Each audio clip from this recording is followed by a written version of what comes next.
Check, check, 1, 2. Check, check, 1, 2.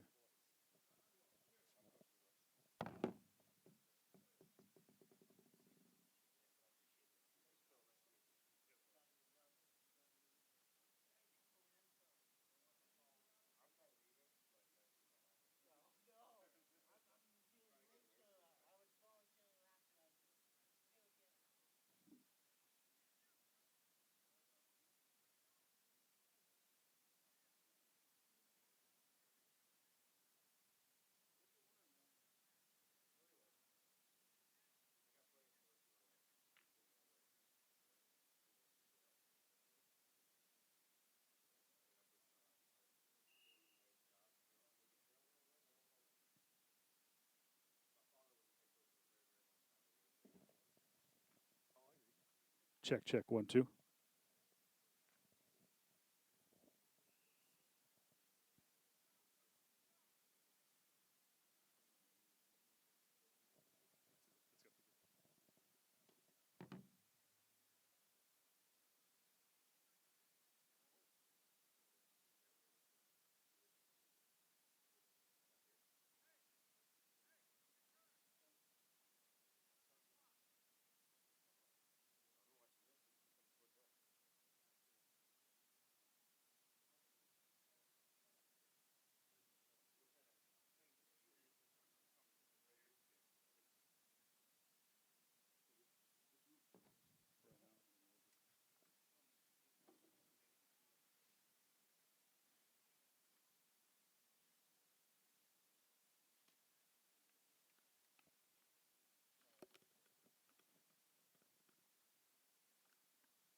How does it look?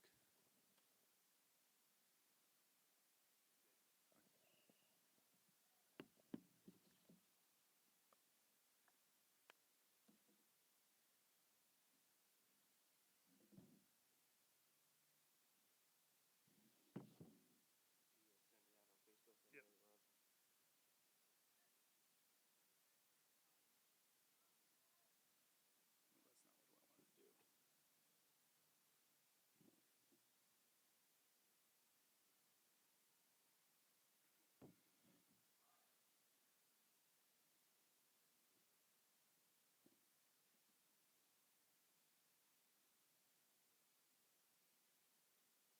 I sent that to Jim.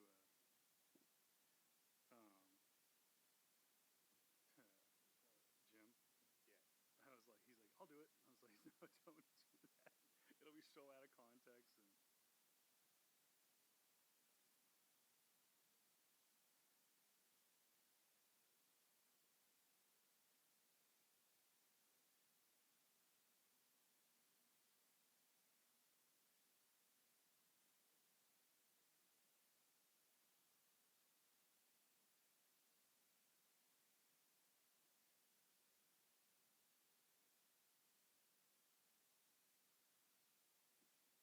And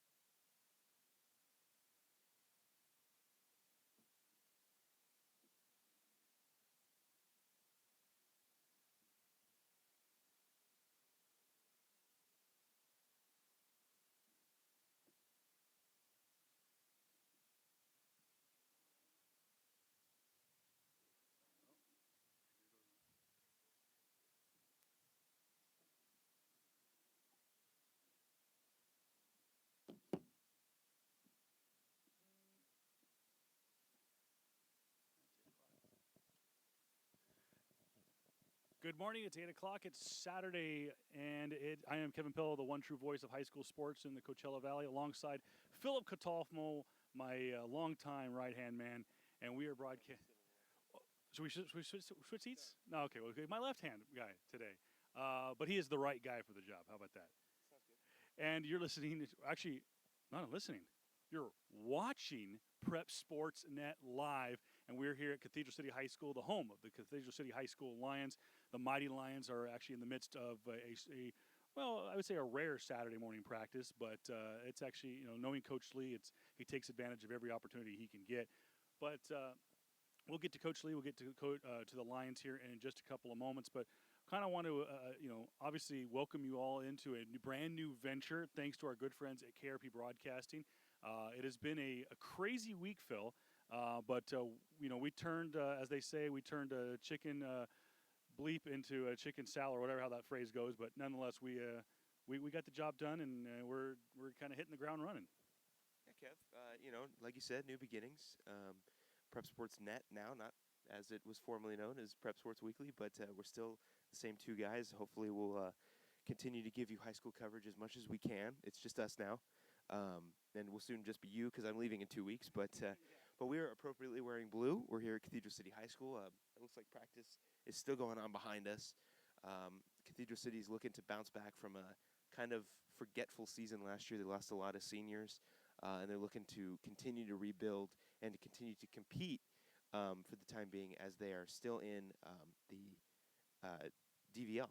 So I don't know. Hopefully they can make a nice rebound this season and continue to compete in this division.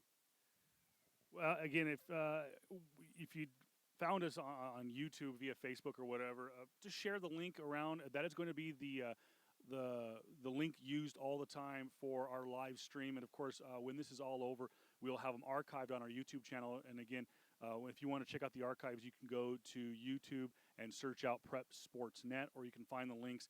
We'll have them posted on our Facebook page. But if you didn't find it that way, you can always check out our different social media addresses. You can find us on Facebook, facebook.com/PrepSportsNet. You can find us on Twitter @PrepSports_net. Don't forget that part. You can also find us on Instagram, PrepSportsNet there. And of course, coming soon, we will have Periscope and some other social media applications so that we can be in contact with you, the fans, the listeners, the watchers, and get the information about the latest and greatest of these high school athletics. Now, I do want to address this real quick. We were supposed to talk with Aaron Lyons, the head coach of Xavier College Preparatory High School cross country. Well, he is the track and field coach as well. But we will move that interview to sometime next week. We're also efforting Melissa Walker. She is the head volleyball coach at Shadow Hills. We're hoping to talk with her as well in the very near future. We were supposed to talk with her on Monday, but that will be changed to probably sometime late next week before they go to Los Angeles to play in their first tournament of the 2016-2017 school year. So we'll have a lot of information. It's not just going to be about football, but we are kind of trying to put a wrap on what has been a very tumultuous summer, but has been a very successful one from interviewing all these coaches, Phil. And we wanted to put a kind of an explanation point on the summer by interviewing Coach Lee. Coach Lee, obviously, as you can see in the background, practices still kind of going on with the varsity and the frosh soft. So hopefully Coach Lee will be able to join us here a little bit later on. Do want to kind of, I think we need to address the elephant in the room. Or the lack of. There is a third chair there to the left, which will be filled later, hopefully, by Coach Lee. But, Phil, when you and I broadcast on location, and we used to do the post-game show last season there for KRP Broadcasting, there was always a third mic. Yes. And that was... actually, it was just that mic that we kind of shared. Yeah, but there was a third person. There was a third voice, and that is our good friend Jim Eisenacher. Jim is still with us, per se. I don't want to say he's no longer with us, but that kind of is a negative connotation. But Jim actually is taking over as the host of the show that I used to host, and that is Prep Sports Weekly. We wish him the best of luck, and to show that there are no ill feelings, we wanted to send congratulations to him on getting his first real big gig in radio. And so we wish him the best of luck in his future endeavors and whatnot. And hopefully we'll cross paths. I'm sure the school year is vastly approaching us, but again, we just want to give him a hearty congratulations and a good luck for his future with that show.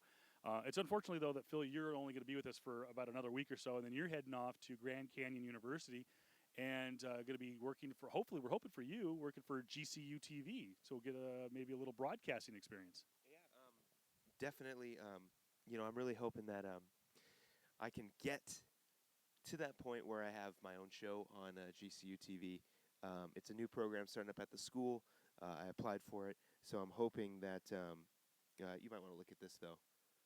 I'm really hoping that we can get an opportunity, or I can get an opportunity for my own show. I've been trying to do it at Team 1010. Obviously, that didn't work out. But I also want to clarify, we have no ill feelings towards Jim. We have no ill feelings towards the station or anybody. We wish the show the best of luck. We still say go listen to Prep Sports Weekly, but you can also watch us. We're still very good friends with everyone there, and we support Jim and Tyler and everyone else there 100%. We're just on a new platform now, and we're just not a part of the old one. But apparently we might have some technical difficulties there, Kevin, so we're going to try to stall a little bit. We're getting no sound, apparently. Well, we're working on some things, so let's see. We want to make sure that we hear Phil. No, you sound great, Phil. Well, I want to talk about real quick. I think this is a kind of a neat deal. We saw this to kind of switch gears to talking exactly about high school sports. I thought it was really neat. We've seen in the past with the NC2A, we've seen March Madness, or sorry, MidKnight Madness, where it's the first first minutes that you can practice basketball. That's kind of where the tradition started. It has rolled over into other sports, and then you saw high school start to do it. We did MidKnight Madness when I was in school at Desert Christian. I'm sure you guys did some stuff with Coach Will Trout at Shadow Hills. But now there is a new tradition starting at Shadow Hills. And again, we're not trying to beat that dead horse. People accuse us all the time of talking about Shadow Hills all the time. But I think when you have the name Knight in your school name, you can kind of do some cool marketing stuff. And so Shadow Hills this year started a tradition of the MidKnight Madness for football. That's right. Coach Ron Shipley and his crew started earlier this week, the first official day of practice, which I think was Monday.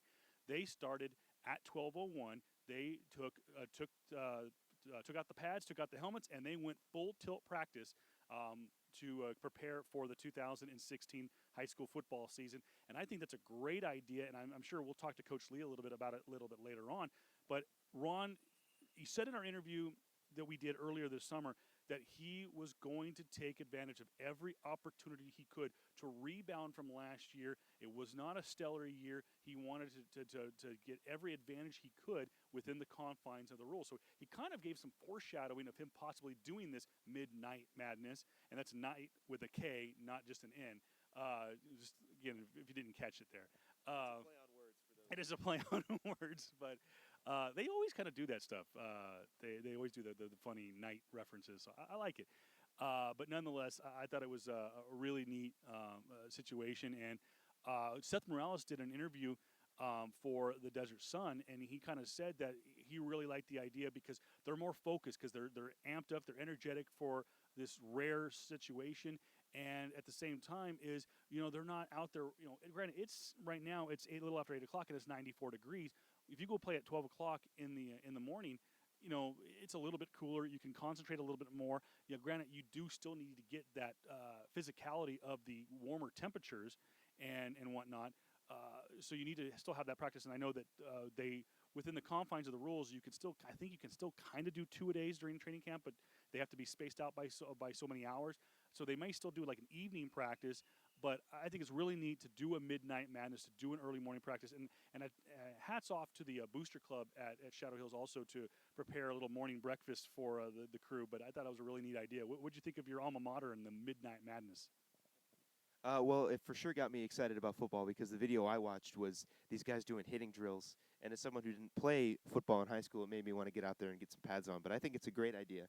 You and I are very aware that we do have very high temperatures here in the Coachella Valley when it's not humid, and when it is humid, it's even worse.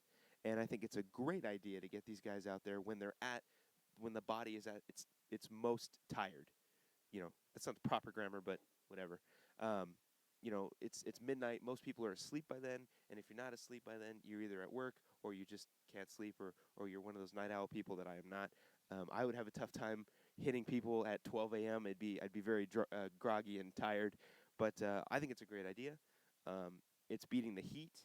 You're still getting a lot of practice out of it, and like I said, the most important thing is, coach is probably preparing them for that point in the fourth quarter where they need a big stop, and they're extremely tired, and they can make that big stop. That's probably where they're getting the idea from. But it's a cool concept, and I'm 100% for it. I think it's really nice that they got breakfast out of it. I'm hoping that we can get breakfast out of this when we're done. But I'm 100% for it, and I'd like to see more schools doing it, especially with the fun play on words. Now, of course, Phil wants breakfast. He wants me to take him to Denny's, but is there even a Denny's still open in the desert? No, they closed the last one. Okay, okay. Well, we'll find a place to get you some pancakes or something like that. But we are here live from Cathedral City High School. Kevin Pell alongside Philip Catalfamo. And if you want to follow us on our social media accounts as well, you can find me on Facebook, facebook.com/Kevin Pillow Radio. You can also find the both of us on Twitter at Voice of Reason 23. We also suggest that you check out KRP Broadcasting. There's a lot of new sports updates coming up and stuff like that. So find us on Facebook, facebook.com/KRP Broadcasting. And you can also find us on Twitter at KRP Broadcasting. Phil, you can be found at intern_Phil still on Twitter and stuff like that. And, of course, a lot of other social media fun sites. Kind of going back, obviously, with the design for today's show was obviously to interview Coach Lee and then kind of a little preview to the upcoming football season. While we wait for Coach Lee, he's probably still about 15, 20 minutes away from coming on. But what were some of the other things that you took away, Phil? I know that in the interviews that we've done so far, and I know we hadn't had a chance to talk with Jim Donaldson yet of Desert Chapel, but we can maybe talk a little bit about 8-man football. But having talked with some of these coaches so far, what are some of the things that you're most looking forward to the upcoming season and following? I know that you're going to be going away, but you said you're going to keep a close eye on what's going on. Just based on what you've talked with the coaches so far this summer, what's something that you're looking forward to? What's the team that you're looking out for? To be honest, it's probably Rancho Mirage High School. I just want to know if last season was a fluke or not, because Shadow Hills is now out of the D-Ans League. They are now into the DVL. Shadow Hills is also a team that I'm going to keep a close eye on because, A, they're my alma mater, and B, they are in a new division. They'll be taking on La Quinta and Palm Desert a lot more often, and Xavier, which I think is great because Xavier should have been our rival a long time ago.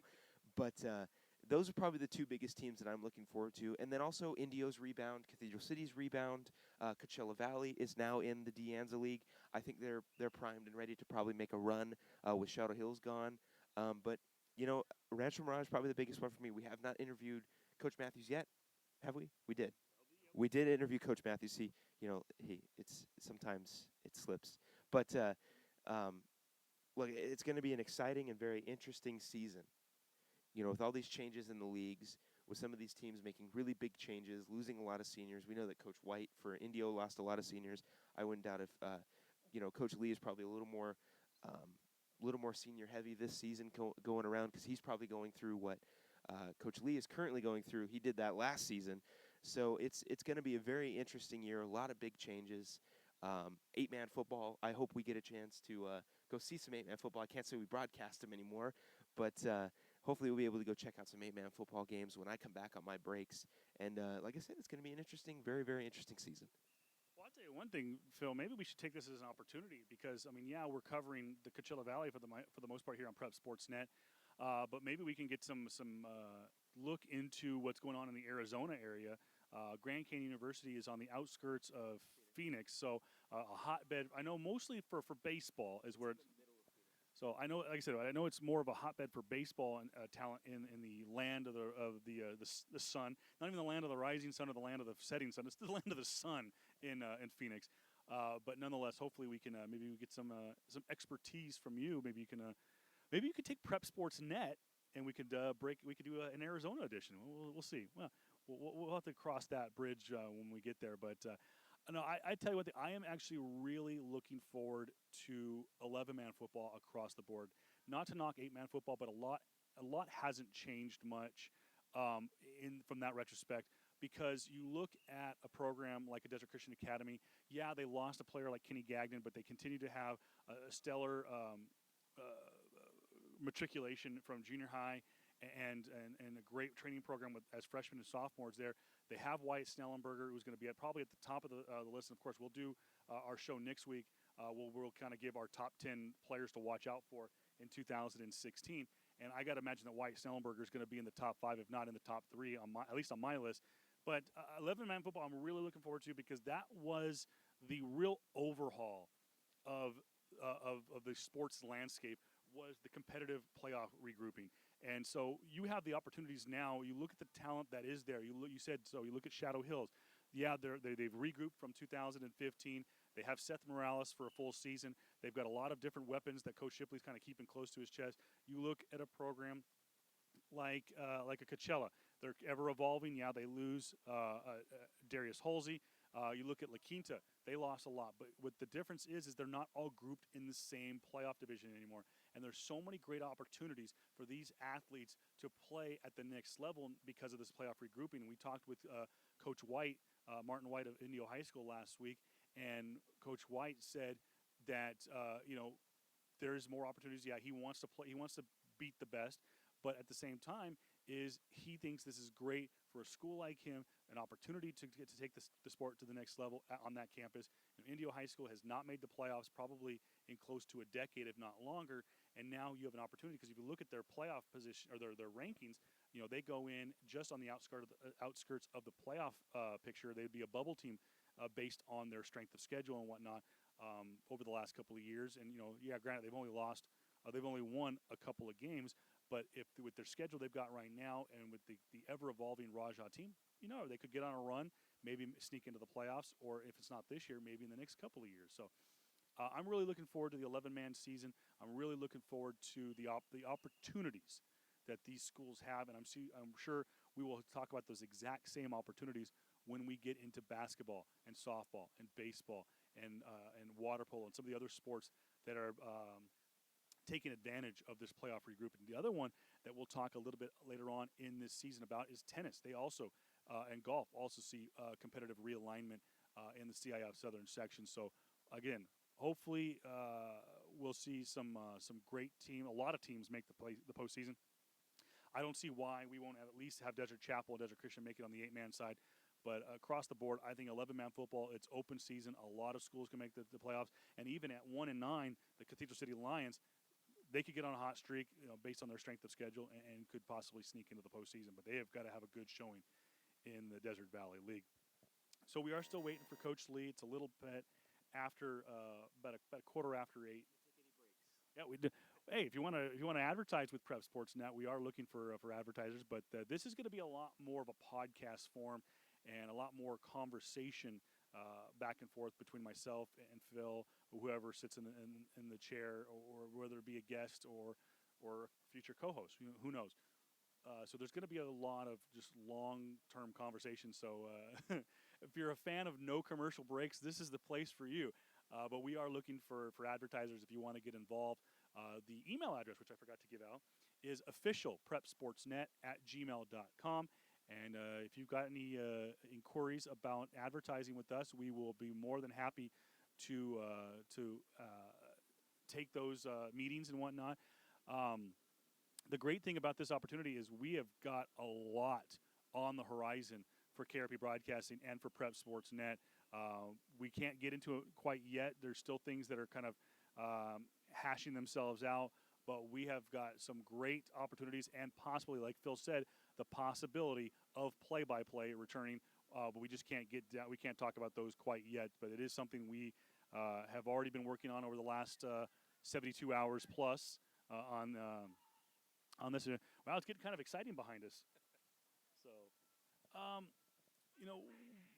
really talk about the Cathedral City Lions, and we got to see some of the other media talk about it, Phil. Some of the highlights of this team.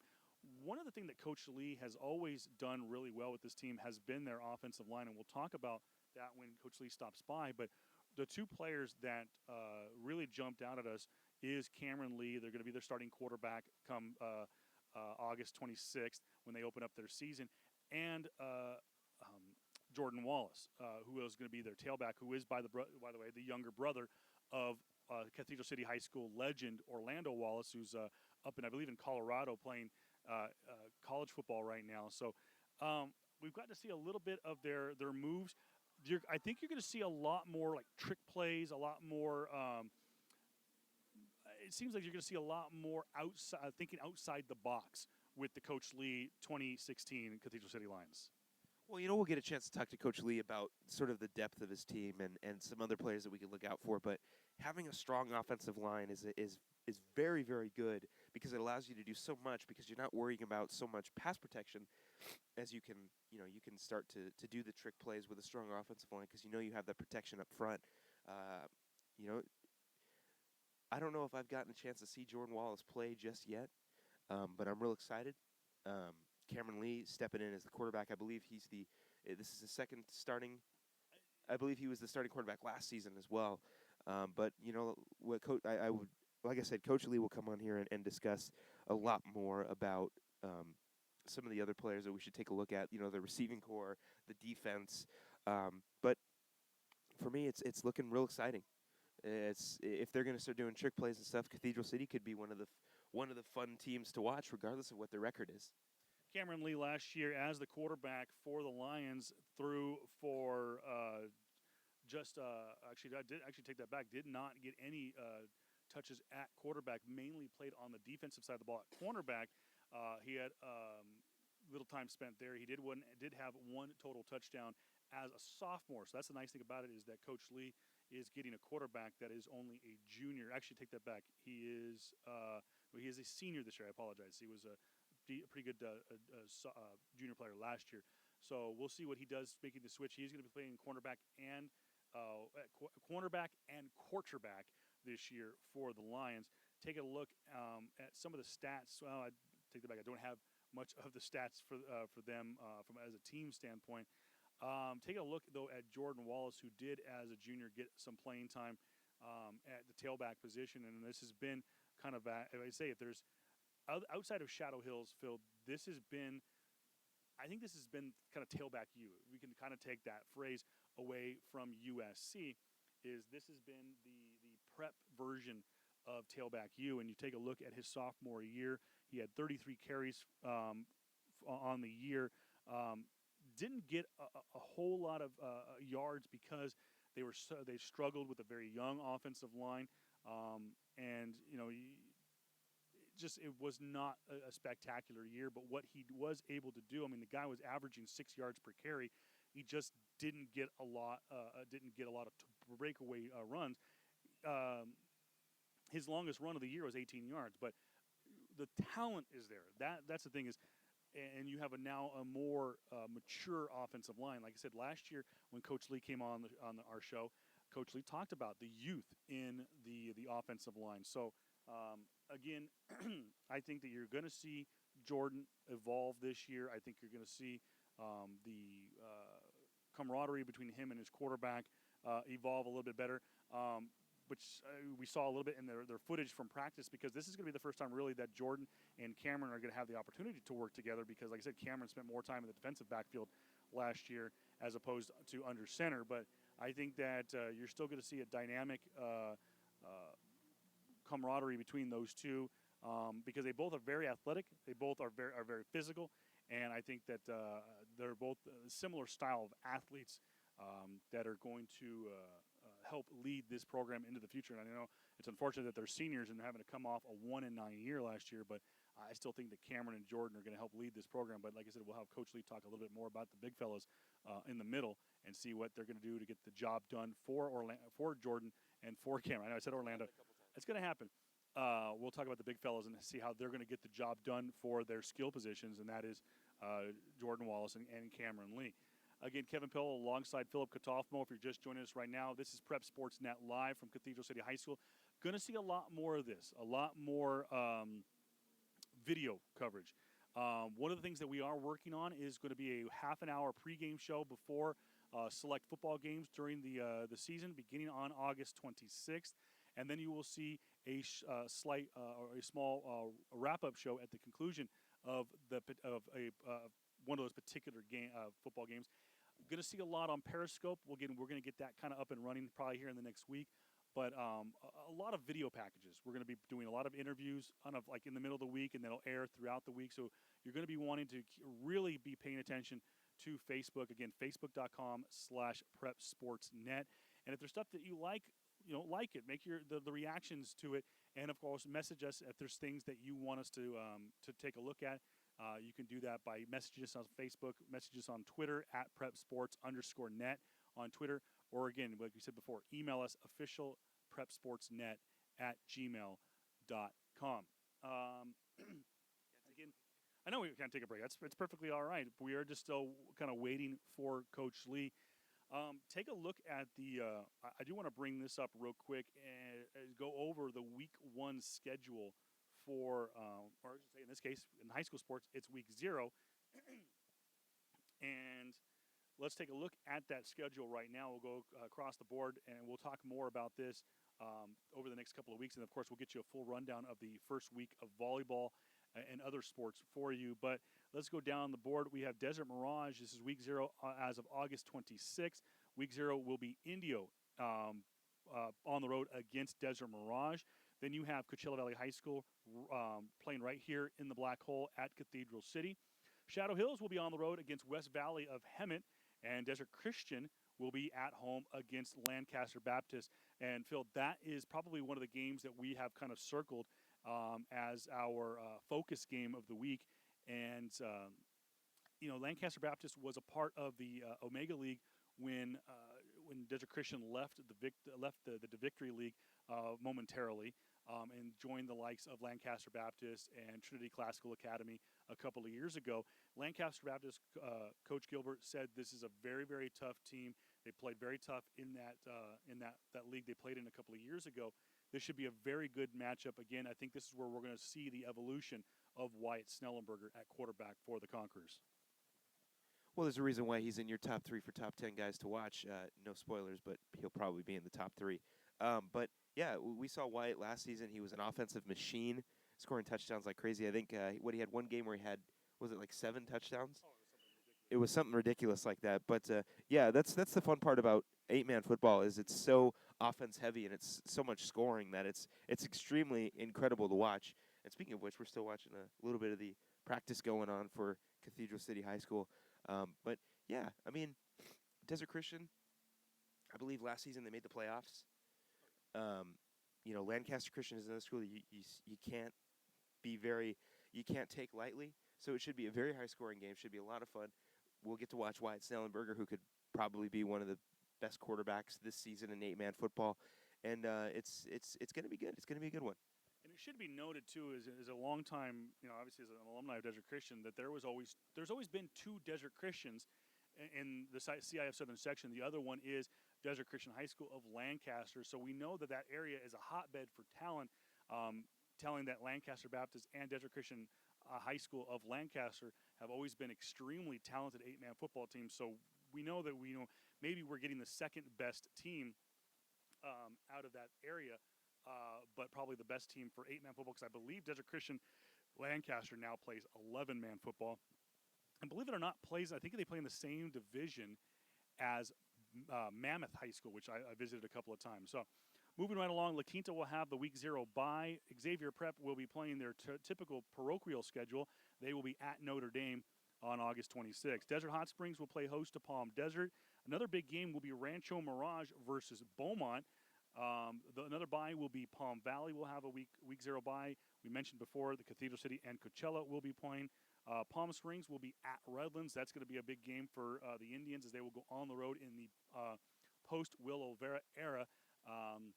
And they'll see what they can do also without the lack of the Hawkins twins. Desert Chapel also will be in the bye week, and as we mentioned before, Desert Hot Springs will be at Palm Desert. We mentioned that before. Now, I do want to talk about this real quick, Phil, and we'll get through it throughout this season, and we're going to talk with Coach Lee in just a moment, is obviously one of the biggest games of the year is the Red-Blue game, which is Palm Springs versus Cathedral City, but there is a host of rivalry games that are going on this year. Matter of fact, the Red-Blue game is going to be playing in Week 6. That's on on October 7th, and that is the busiest rivalry week of the year. That will feature the Red Blue game. That will be again. We mentioned Palm Springs will be here. The Cathedral City will be at Palm Springs. Also, the Desert Storm Bowl, Desert Chapel versus Desert Christian, we played that week. But the very first ever Mayor's Cup will be played that week, and that will be Indio High School taking on Shadow Hills in the first ever matchup between those two schools, and the first time we will ever see this rivalry game. Should be a lot of fun. So, the reason it's called the Mayor's Cup, for those who don't know, is Shadow Hills and Indio High School are the only two public high schools to share the same city here in the Coachella Valley. Obviously, the next closest one would be Desert Chapel and Palm Springs. Both share the city of Palm Springs. And people have been sending me some messages on Twitter and whatnot, saying that actually I was wrong last week in saying that they're the only school.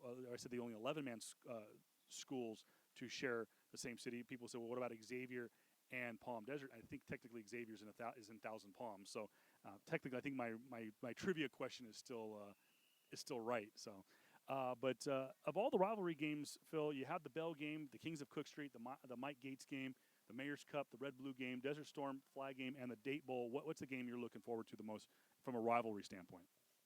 Well, it's probably going to be the first annual Mayor's Cup for sure. Xavier taking on Shadow Hills. I remember playing Xavier 2 times in basketball when I was a freshman and a sophomore, and it was always a really fun rivalry. But even though Coach Lee is standing right over there, I'm going to say the the Bell Bowl is always a lot of fun to watch. We're bringing back the Date Bowl will be here still. There's a lot of fun rivalry games, but I'm gonna have to give it to the Mayor's Cup because it's something that I've actually played in for basketball, even though it wasn't a thing at all. But technically, I'm counting it. And of course, you're talking about you playing Indio High School. Yes. Okay, it was like you said Xavier, and I was like, but that's also that is going to be a fun game to watch, and a lot of people maybe have that circled as a rivalry game is Shadow Hills versus Xavier in football. And of course, we'll talk to Coach Lee here in a second because he's played Xavier Prep over the last couple of years, and he knows how tough the Saints can play. So why don't we do this? Why don't we just kind of put the mic down because we don't have a break, and we'll just kind of we'll switch chairs here and kind of switch gears real quick and get Coach Lee in here to talk a little Lions football. So stay with us.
Welcome back. Prep Sports Net live at Cathedral City High School. It's, like I said, a little different feel. Coach Lee's probably going to be like, wait a minute, this is not what I'm used to. I'm used to being in an air-conditioned studio.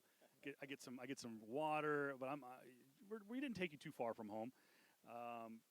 We were just talking off the air. Obviously, 2015, it's you can kind of take that season and give it to the birds a little bit, 1-9. But you and I have talked, especially during the track season. You were a little excited about the upcoming season. You did some talent that you were going to be moving around. Real quick, Coach Lee, tell us a little bit about the 2015 campaign. What worked, what didn't work, and what's going to be the pieces of the puzzle that you're going to miss from that team, and some of the pieces of the puzzle that's coming back that are going to help the 2016 campaign. Well, basically, if you look back to 2015, I told myself, I've been telling myself this, and I told a couple people that I thought I was the worst coach in the Valley. And when I say that, I mean, we're saying, no, it's not just based on my record. It's just that, there were some things that were kind of inevitable. We saw it coming. Our numbers were down, different things like that. We had 3 levels, freshman, JV, and varsity, but we only had, 20 kids on the freshman level, 20-something on the JV level. Our numbers are down, So in the program, the numbers were down. I knew some of the things would change. I knew that was going to be the year that hit us when the new school opened, Rancho Mirage opened. I knew that would be the transition year. That would be the main year you'd notice it. But even still, there's certain things as a coach that you should do to avoid certain things. I'm just not happy with what happened last year all the way around. And it's from a coaching standpoint, playing standpoint, and everything. And like I said, obviously, your overall record, in athletics, you're judged by wins and losses, but there's more important things than that. And I just don't think I did the job last year. As far as guys coming back, it's kind of funny because we graduated 8 guys. And out of those 8 guys, we graduated 3 starters. So, I mean, from a standpoint of a lot of guys coming back, we have guys coming back at different positions. We had 6 sophomores that played both ways last year. So, I mean, we're a little outmanned that way, but some of those kids have grown up. And they've had a pretty productive summer, and there's some things that we've done. Like you said, we've moved some guys around and different things like that. But I'm excited about the season because we're back to kind of playing the kind of football we like to play, playing fast. And guys are more dialed in. It's year 2. So, whatever, if it's a new offense to you 1 year, the second year you're starting to grasp some things you didn't get the first year. We're starting to click a little bit better. Our quarterback play is better, our receiver plays better, our running back plays better, our offensive line play is better. Across the board, we're a better football team. That being said, it doesn't guarantee any wins and losses, but, the excitement is there because we've been building on things. There's been a really good commitment in the weight room in the off season, and we have some guys playing some multiple sports, and people don't realize that crossover helps a lot. It helps a lot. So there's some things that we'll be able to do, and we have some athleticism this year that's kind of developed over the past year. That's going to help us out a lot. Coach, looking at your schedule from 2015, the season started off with kind of an auspicious start. You play at Desert Hot Springs, you lose 7-6, and I've seen, and you and I have talked over the years. You've been in some real barn burners like that. They're more along the lines of a soccer game than they are a football game. Of course, what jumps out to mind is the 3-2 win against 29 Palms a couple of years ago, and then you go on the road again and have to take on what some consider to be kind of a, not to you personally, but to the Lion Nation, a personal rivalry against Rancho Mirage. They're the kids next door. They're players that your kids grew up with. Some of them probably went to or played with them as freshmen. Went to Cathedral City High School. And then it didn't get any easier. Vista Del Lago, and then Shadow Hills, and I'm sure that Shadow Hills game was did not go the direction you would have liked it to go because it was on the precipice of Shadow becoming a league mate. You didn't get your first win until Indio, and at that point, both of you guys were kind of hitting your stride. Coach White talked about how that yourself and the Rajas last year weren't bad teams. They just couldn't kind of get the engine kick-started early in the season. But by the end of the year, you guys kind of had the engine revved up pretty good. Do you think that you've always prided yourself on having, and all coaches pride themselves on this, but you more specifically really pride yourself on being a second-half football team, being a fourth-quarter football team week to week, but at the same time, on a schedule standpoint, it looks like you've always been kind of a fourth-quarter team. How do you – we talked about at the top of the show about – coaches that are trying to avoid the heat, but you're saying, hey, come on, I'll play in triple digits all day long to kind of get yourself mentally and physically ready. From that standpoint of being a fourth quarter football team, not just literally in a game on a Friday night, but being a fourth quarter in October, in November, being still having gas in the tank when the season's over. How do you do that? How do you get these teenagers to do that? Well, a lot of that starts with your off-season conditioning program and your in-season conditioning program, and you got to continue it, during the course of the entire season. Sometimes people, you kind of dial it down, and you have to because, the needs of what you're doing week to week to play games and different things like that. But we still have to keep a high level of fitness to be able to play like that. Size-wise, we've been undersized, a lot of times. So because of that, you realize the reality is, okay, if we can't move people off the ball, we have to be able to get people to move and move and move and move and move, and in the fourth quarter keep moving. It's funny you say that because last year there was a lot of games in the first half. It was like, hey, we're not bad. In the second half, oh my gosh, that kind of thing. So, and a lot of that too is as the season goes, when you have a lot of players, like I said, we don't get a lot of kids that play junior All-American a lot of football before they come here. So you start playing better football at the end of the season because, hey, you know what? Now I'm a football player. Before I was learning the game. Middle of the season, I'm trying to pick it up, and now I'm a football player. So now you're a little more efficient because, hey, this kid you had, week one, Now we're at week 8 or week 9. This kid understands the game a little bit better. He understands his assignment and those types of things, and he's playing a little bit better. That helps too. Before we get into the players of the 2016 campaign, I asked Coach White this because he obviously has experience as a basketball coach, but from the other side of the table, from a girls' standpoint. He coached the girls' varsity basketball team at Indio High School.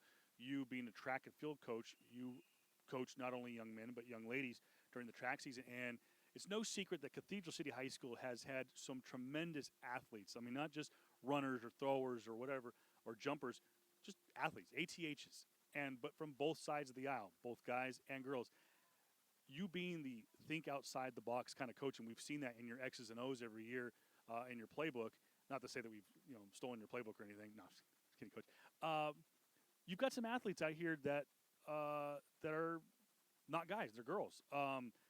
Has that thought process in this ever evolving landscape of gender equality and giving opportunities to young ladies and to play sports?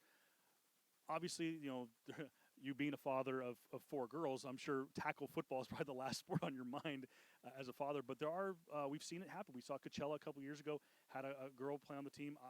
When I played high school, we played against Avalon High School. They had a girl lineman who played. And like I said, Coach White even suggested, and I even had Coach Armstrong said, if they're the right fit for the team, if they can bring something to the team, we'll do it. Being that you coach young ladies, and like I said, I've seen some of the athletes you have, they could probably carry the rock and probably do pretty good. Has it ever crossed your mind? Have you ever been approached by any of the young ladies on your track team about playing football? Actually, we have one now. We have Kaylee Anderson. She's on our team now. But some of those girls, most of those girls on the track and field team, though, are usually multi-sport athletes. We get a lot of girls from the soccer team, like Maya Coleman and Azalea Guanajuato, the girl who scored 46 goals in soccer and everything else. And, yeah, you know what? If you come out here and watch our Glamour Bowl game, our, Powder Puff football game, you'd be kind of shocked. I mean, some of the coaches are like, wow, hey, it's pretty impressive sometimes. But, it's a different sport. I mean, everybody says the right fit and different things like that. There's some things that you have to go through as far as logistics, getting dressed in a separate locker room. The situation with the guys, sometimes in practice, guys don't want to bang against them. There's other aspects of it that you have to think about. But if a young lady wants to come out and wants to put in the work and is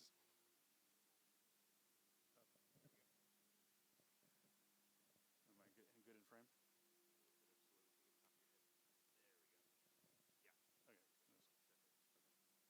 I thought for a second that he was going to be taller than me. No, I'm a short guy. Sorry about that. This is what happens when you deal with modern technology. The desert heat and modern technology don't always mix